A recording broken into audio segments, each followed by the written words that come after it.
Avec en ligne de mire les JO de 2024, cette semaine est l'occasion de valoriser des parcours inspirants, comme celui d'un ancien skieur médaillé d'or pour qui le handicap n'empêche pas le dépassement.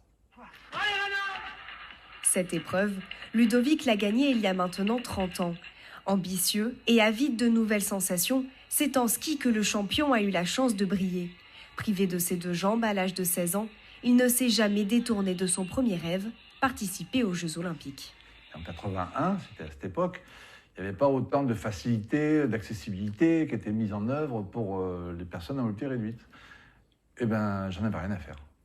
Pour moi, il n'y avait pas de handicap. Mon seul handicap, c'était les freins que je m'imposais. Et donc, comme je ne voulais pas m'imposer de freins, parce que je demandais à être libre, ah, t'as pas de jambes? Eh bien, assume. Qu'est-ce que tu as envie de faire? Et donc, j'ai imaginé plein de rêves.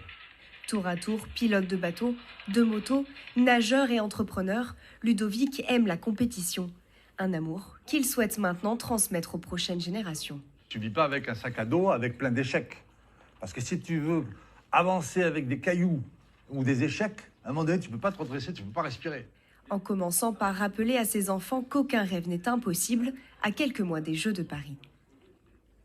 Moi, ça m'a apporté de la joie parce que savoir que quelqu'un d'handicapé peut faire ça. Même si on est handicapé dans la vie, on doit toujours atteindre ses objectifs.